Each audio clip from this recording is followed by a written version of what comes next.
What is up, everybody? It's the Icebreaker here, back with another video. For today's video, some more hockey content coming your way. Again, apologies, long time I haven't really posted a video in a few months, but you know me, I'm pretty busy these days. I don't do YouTube full time. I don't know if I ever intend to be honest, or maybe sometime in the future, but you know, I got other stuff to take care of in my life, so that's why I don't post as often, but I try my best to come back every time I post a video with a banger, put 100% effort into it. So especially over these past couple of years, the league has never looked as young as it is right now. A lot of guys under the age of 25 take up the majority of the National Hockey League, and a lot of young players who have still yet to find their footing in the NHL, and that's what the topic of today's video is about. Today I'm going to be naming one player on each NHL team that I think could have a very significant breakout season for their respective organization. So be sure to leave a comment about your thoughts on these certain players, leave a like on this video, subscribe if you're browsing your way through, and without further ado, let's get into the video. So kicking things off in alphabetical order here, my breakout candidate for the Anaheim Ducks is Jamie Drysdale, the young defenseman who came off a really good rookie season in 2021-2022, 4 goals, 28 assists for 32 points in 81 games. Very solid offensive numbers, especially for a defenseman and a guy who never has played top line power play unit or anything like that. And this past season, his sophomore year, very difficult season. He only played in 8 games and didn't record any points in those games, but then had a season-ending injury. So, we're hoping for him to really bounce back, and I think he's going to bounce back in a massive way. I just think the Ducks as a team, although aren't going to be super great this season, I don't think at least, they're still a young team with a lot of young guys, a lot of pieces that are just developing and have yet to really reach their potential, reach their full ceiling. And I think Jamie Drysdale is just a pure example of that, a guy that's probably going to take a step forward offensively, especially with the subtractions that the Ducks had on the blue line, losing John Klingberg and Kevin Shattenkirk as well. Next up for the Arizona Coyotes, my breakout player is Dylan Guenther, right winger. He is a guy that I think has a pretty high ceiling, maybe not someone who's going to be a perennial top line contributor. I mean, it's possible, especially with a team like the Coyotes who don't have a ton of depth up front as of yet. Still a very young team trying to find themselves, but Dylan Guenther is a guy with a ton of upside to be a perennial 20-goal scorer in this league. Last season, he played 33 games with the club, had 15 points as his rookie, technically his rookie season. Anyway, so yeah, he's a guy who's going to produce. I think he's going to step up. The Coyotes as a team, I think, slowly are going to get a little bit better with the young skill that they have in their pipeline. Dylan Guenther, an example of that. I think he's somebody who could, as very soon as next year, could be a guy who can break out and have a 20-plus goal season and roughly 45 points in my opinion. Next up for the Boston Bruins, this was a bit of a tough one because the team is a little bit more of a veteran team. There's not really a lot of young guys, a lot of guys that I really pinpointed as having potential breakout seasons. I just went with Jake DeBrusk simply because, in the smaller sample size he played last year, he didn't play the full season because of his injury. Jake DeBrusk, 64 games last year, the best season of his career points-wise, 50 points, including 27 goals, which tied a career high. Jake DeBrusk, I just feel like he's a guy that's been gone kind of underrated over these last couple of years for the Bruins. I mean, he had his struggles early on in his career. After his rookie season, he didn't quite play the same way, or even his sophomore season, I thought he was really good. But there was a couple of years there where he really struggled to find himself. But, he rescinded his trade request. It looks like he's here to stay in Boston. He's been very solid these last couple of years, especially last season. His point per game average was the best of his career.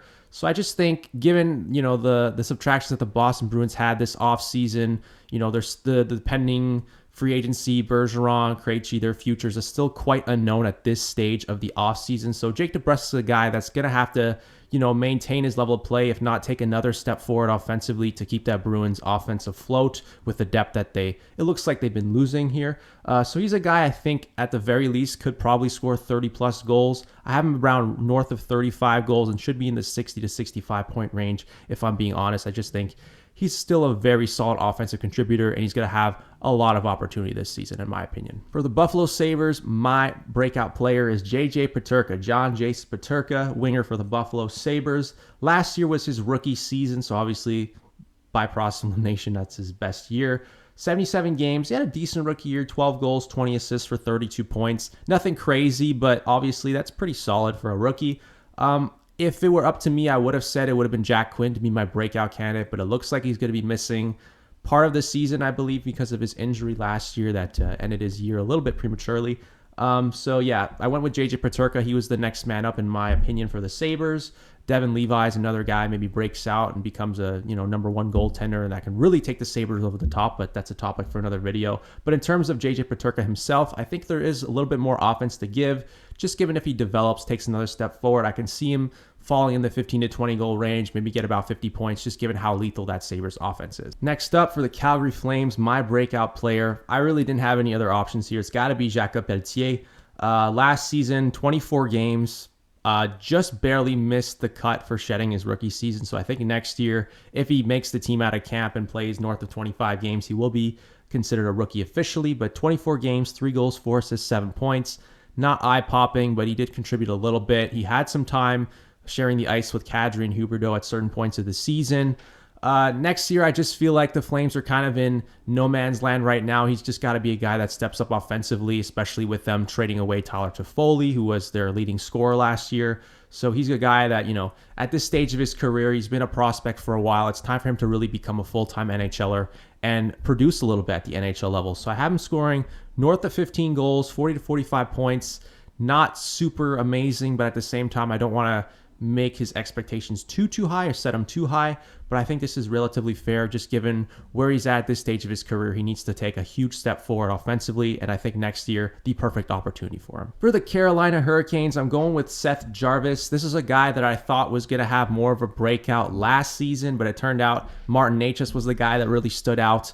Not so much Seth Jarvis. He actually kind of regressed a little bit, played the full season, only had 39 points. Whereas his rookie year in 2021-2022, 68 games, 40 points with 17 goals and 23 assists.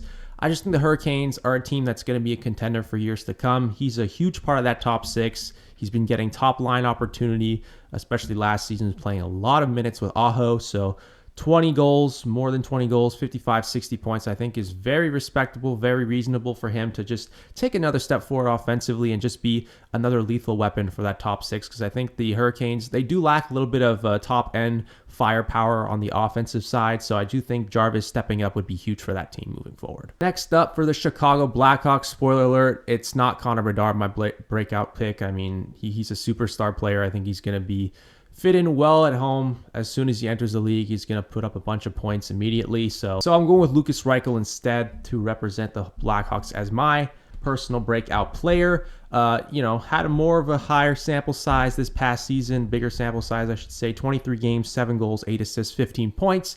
Stepped up, got some opportunities in the top 6. I think he's a guy that still has a pretty high offensive ceiling. And I think next year, there's certain young guys that are going to come in their own and contribute a little bit more. Bring in vets like Corey Perry and Taylor Hall to really help him out. I think Lukas Reichel is in a prime position to take a step forward offensively. Who knows if he shares the ice with Connor Bedard.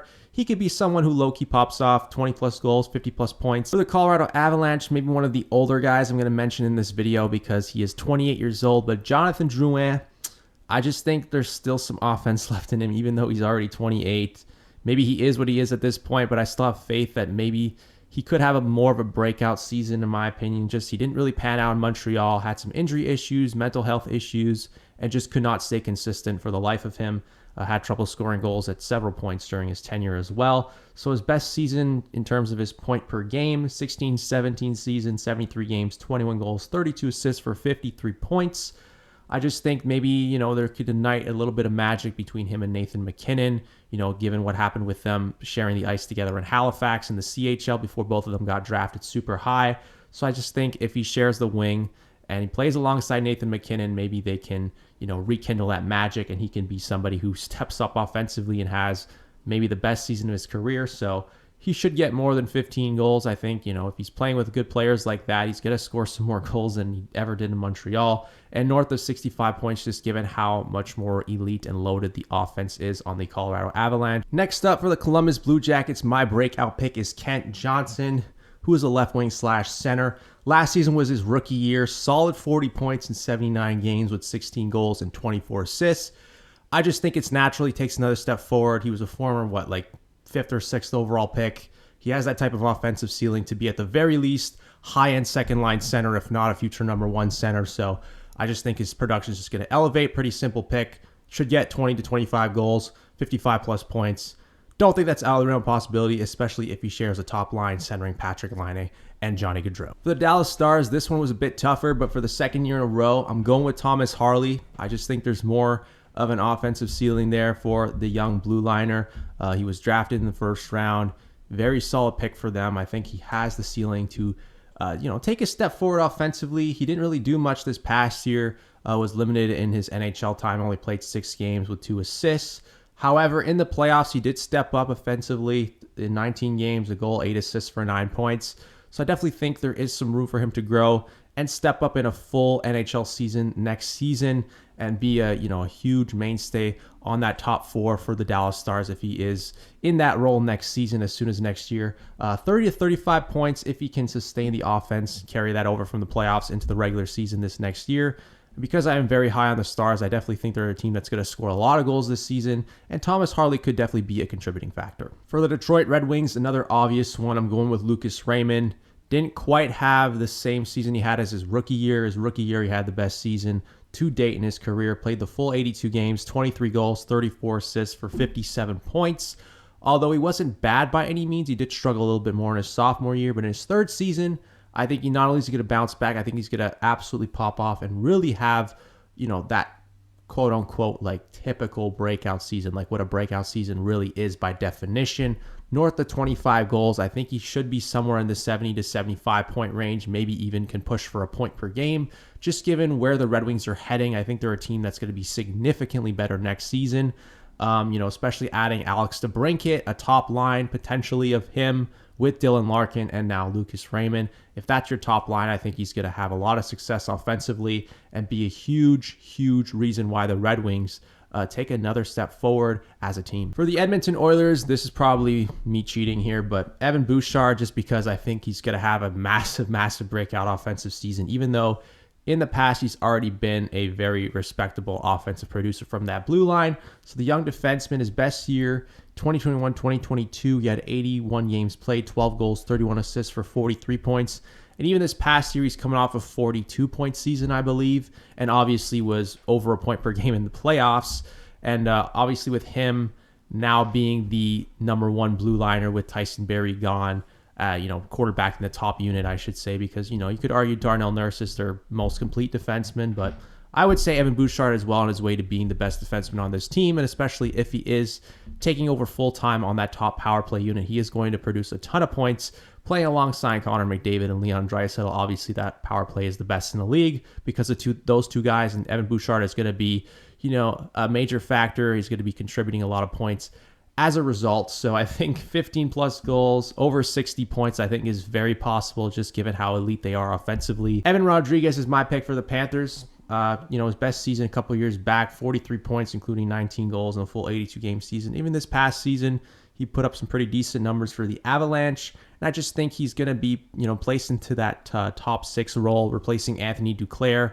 I think he's someone who still has another level to give offensively. So I think he could score north of 20 to 25 goals and over 60 points. I do think the Panthers, if there's one thing they're very good at, it is them scoring goals. They're a good offensive team, especially their top 6 is pretty lethal with Connor Verhaeghe, Matthew Tkachuk, Alexander Barkov, like I mentioned earlier. They're a team that's capable of producing some really good offensive numbers. Sam Reinhart's another guy I forgot to mention, very underrated. So Rodriguez is going to be a contributing factor. He's going to be a part of that offensive success. So that's why I think he could have a low-key breakout season and have maybe the best season of his career. For the Los Angeles Kings, I'm going purely off of potential. Arthur Kaliyev is my pick. This is a guy that a lot of Kings fans are high on and they want to see more from him. But even, this past season, it was his best season point per game wise, 56 games played only, but he had 13 goals, 15 assists for 28 points.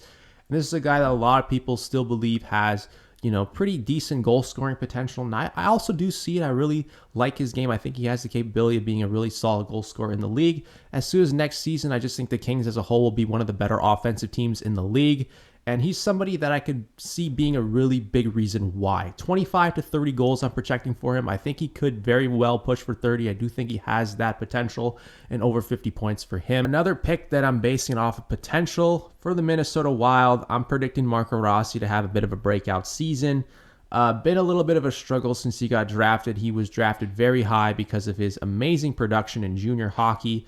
And obviously, he got a little bit of a sample size last year, 19 games, only put up 1 assist in those 19 games. So really hasn't found his footing at the NHL level. Even at the AHL level, he hovers around a point per game. So I definitely think that he needs to be given a legitimate top 6 role, at the very least a top 9 role in the NHL for him to be successful offensively. But I still think he has the skill set to be a really solid center in the NHL. So I'm going to kind of hamper my expectations a little bit, but I still think, 10 to 15 goals, about 40 points could be considered breakout season for him, just given how bad these last couple of years have been for him, not really cracking the NHL roster. So I think he's due for a big season, especially with the Minnesota Wild, who kind of lack that elite number 1 center, lack, the center depth as a whole. I think Marco Rossi could be in prime position to take a step forward. For the Montreal Canadiens, I'm going with the newly acquired Alex Newhook to have a breakout season. Best year was his rookie season, 71 games played, 13 goals, 20 assists for 33 points.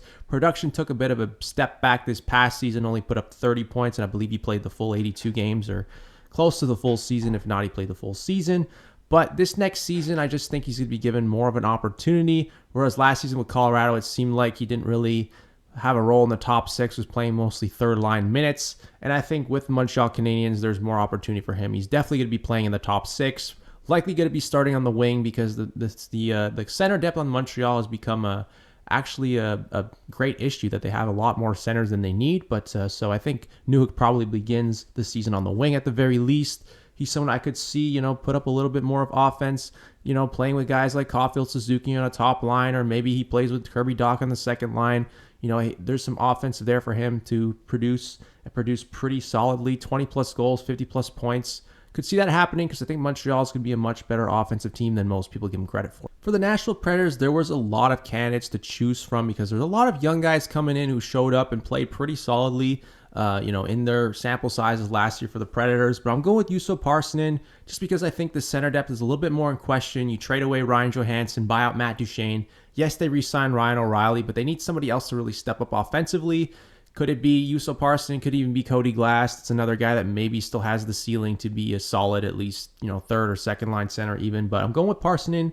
6 goals, 19 assists, 25 points in 45 games last year. So roughly on pace for about 50 points. If he, improves that production at point per game slightly, he could end up with about 15 plus goals, 50 plus points.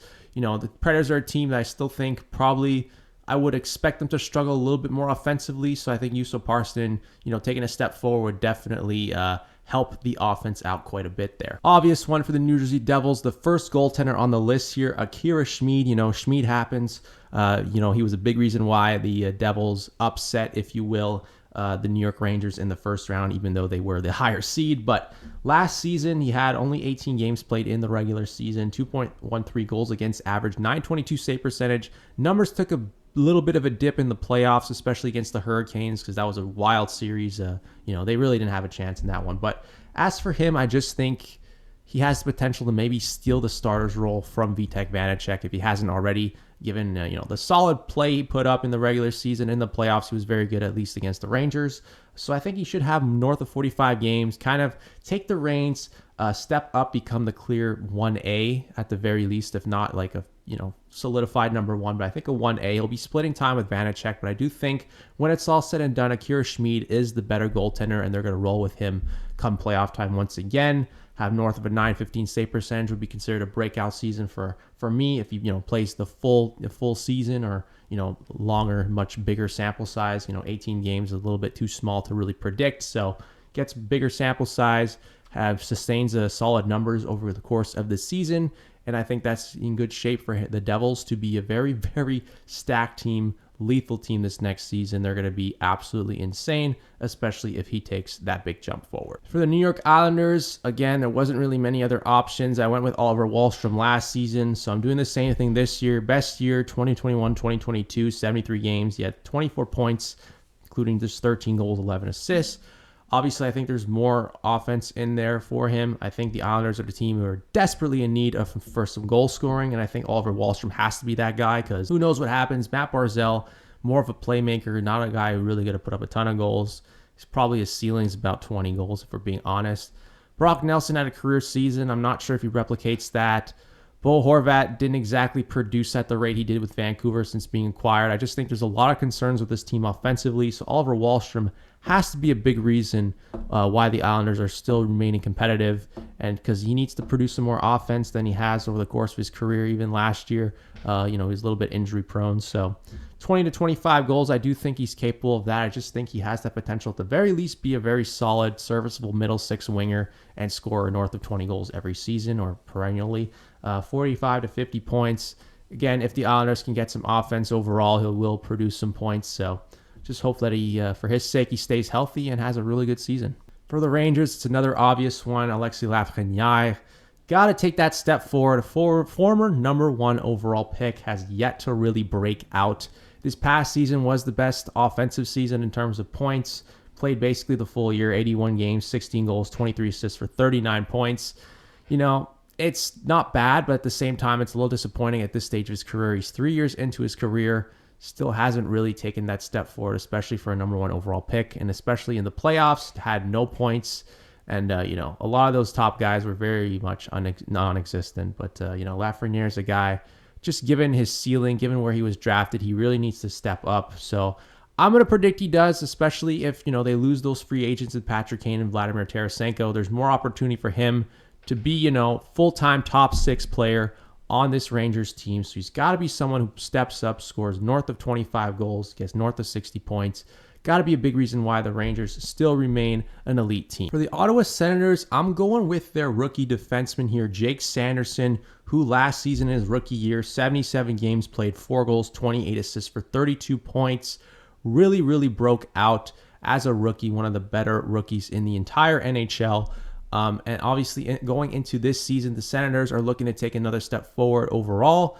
He's going to be a big reason why, in my opinion. He might already be their best defenseman. I know the Senators as a whole, their defense isn't the greatest, but Sanderson was really just a very complete player and very responsible all season long, and I think he's going to take another step forward, especially offensively. 45 to 50 points, I think, is roughly where you could see him producing, especially if he gets more of an opportunity to quarterback the top unit. I know they like Thomas Chabot there. Maybe give Sanderson a look there. Maybe that would help them offensively and be a big reason why the Senators take yet another step forward. Similarly, for the Philadelphia Flyers, I'm going with their very own defenseman in Cam York, who last season put up 54 games with 2 goals, 18 assists for 20 points.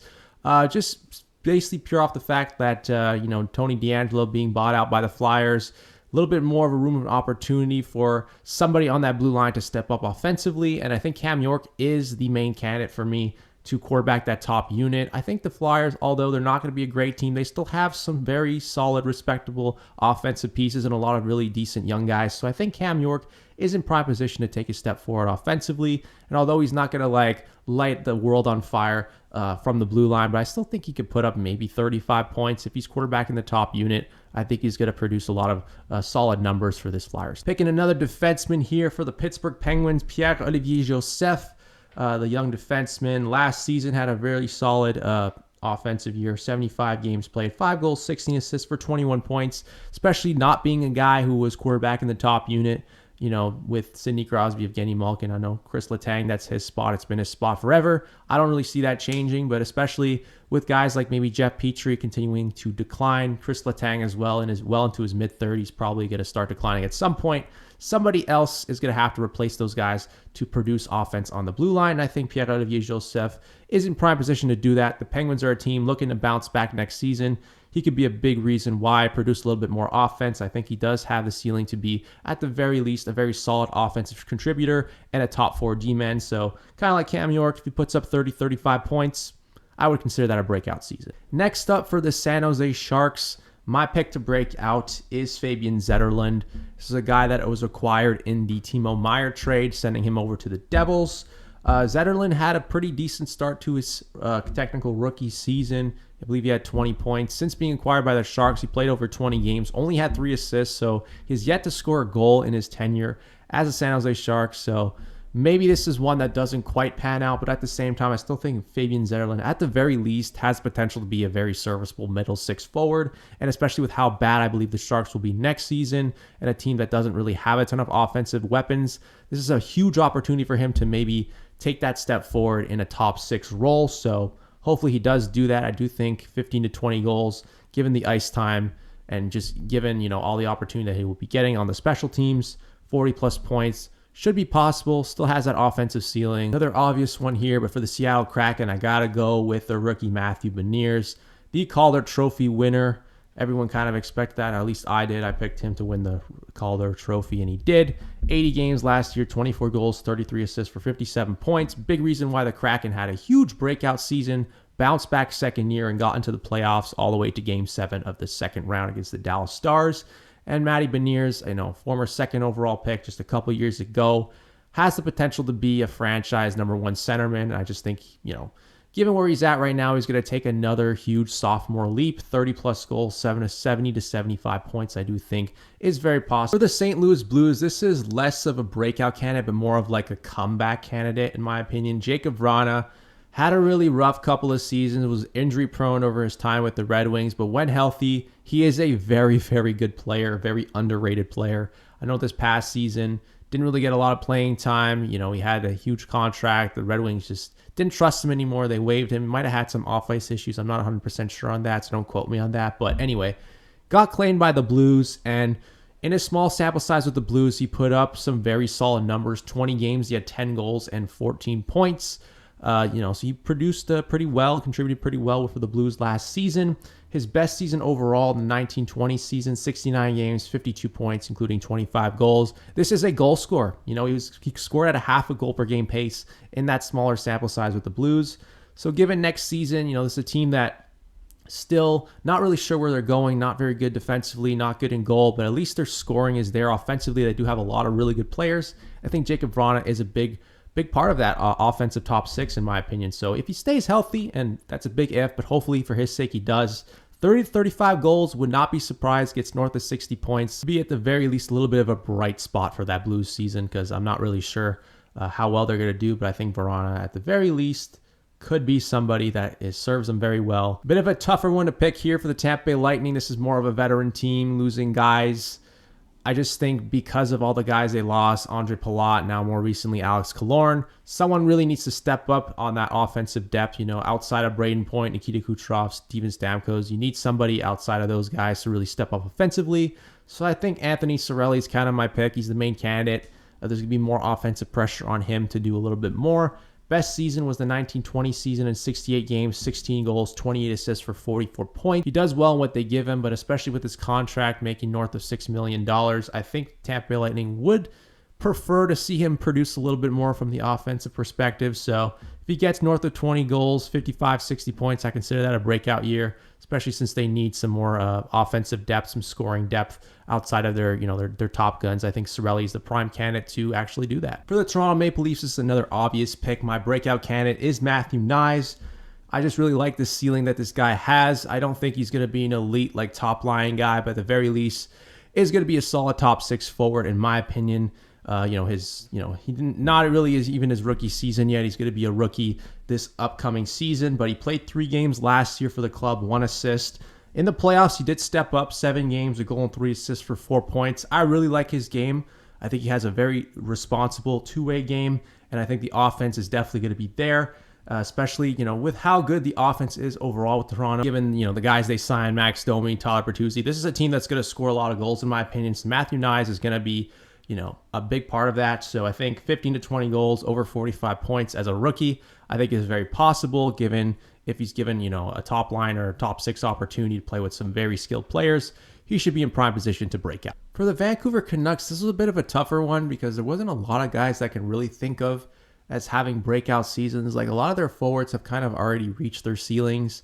And outside of Quinn Hughes, there's no one else really on that blue line that I see having massive offensive years. So I'm going with their goaltender, Thatcher Demko. Now, he's already a really good goaltender. Last year was a bit tougher, but overall, I think everyone can agree that Thatcher Demko, when he's fully healthy, is roughly a top 10 goaltender in the league. But I just think with the improvement that the Canucks made on defense with their defensive depth, adding some very responsible veteran presences, I just think he's in for a much, much bigger season. His best year statistically came in the 2021-2022 season, 64 games, 272 goals against, average 915 save percentage, and I think he could take his game to another level with better defense in front of him. I just think Rick Tocchet coaching that Canucks team, they're going to be A lot better than people think. I actually think they could sneak into the playoffs because of how weak the Western Conference is. But big reason why I believe that is because Thatcher Demko is just that guy.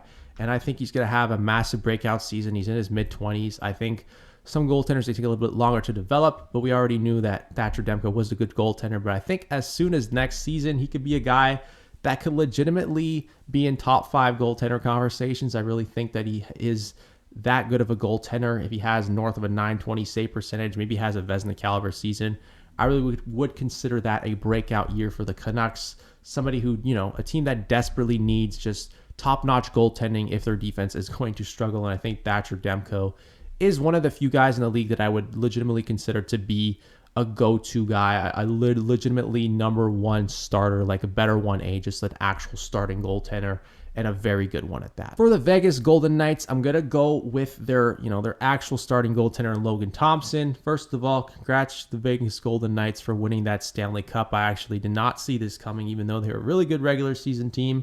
I was a little bit skeptical about them, but their offensive depth came through, and especially Adin Hill stepped up, once Boursois got hurt and they replaced him or whatever. But Logan Thompson also got hurt during the regular season. And but he played really solidly last year as a rookie, 37 games, 265 goals against, 915 save percentage. And I just think he's going to reclaim the net as the full-time starter. It was always his net, really. He is the younger goaltender. This is the goaltender that the Vegas Golden Knights want to build around. And I still think that Vegas, obviously defending champs, are going to be a good team. Hovers around the 915 to 920 save percentage, takes a little smaller step forward compared to last season, and just reclaims himself as the number 1 guy in Vegas. This is a breakout year for me just because, Vegas is an older team, not a lot of other breakout candidates, so Logan Thompson was the obvious pick. And for the Washington Capitals, this is more of an obvious one as well. Going with defenseman Rasmus Sandin. Since coming over from the Toronto Maple Leafs, he took a massive step forward offensively, quarterback in the top unit. Maybe that would be attributed to John Carlson having some injury issues, but overall, Rasmus Sandin, we all knew he had the offensive ceiling. So overall, last year, 71 games played, 7 goals, 28 assists for 38 points. If he plays the full season and, continues to play at the rate he did last year, 45 to 50 points, not out of the realm of possibility. And he has some very talented players to feed the puck too. Obviously, Alex Ovechkin and newly signed Max Pacioretty, if he's fully healthy, could still be a guy that scores quite a few goals. So he's going to be producing quite a bit of offense from that blue line. Other than John Carlson, they do need a little bit of offensive production, a little bit of puck movement. So Rasmus Sandin, the perfect candidate for the Capitals as a breakout player. And finally, for the Winnipeg Jets, I'm going with Cole Perfetti as my breakout candidate. Only played 51 games last season, but put up some really solid numbers. 8 goals, 22 assists for 30 points. This is a guy who has high offensive ceiling, somebody that is capable of being a really solid top 6 forward, being a really good goal scorer. And I think as soon as next season, if the season doesn't quite go as planned for the Jets, this is a team that a lot of people seem to be assuming that a lot of guys on the team are on their way out. So Cole Perfetti is going to have a much bigger opportunity, especially with Blake Wheeler gone, to be a full-time top 6 guy. He kind of already was, to be honest, but I think he should, just based on how young he is and how he's going to develop, he should be taking another step forward in his development. 20 plus goals, over 55 points. Just kind of seems like a formality to me. I just really think he's that good of a player. And with that, that is going to wrap up today's video on who I believe is a breakout candidate for every single NHL team. As always, just make sure to like and subscribe if you're browsing your way through. If you like this video, be sure to let me know in the comments. Let me know your opinions on who you think could be some breakout players for your favorite teams, and talk about some of the guys I talked about in this video. If you agree with the list, disagree with certain players, let me know in the comments. It was fun doing these type of videos. Hopefully I'll have more in the future. So once again, thank you guys so much for watching, and I will talk to you again soon. I'll see you later.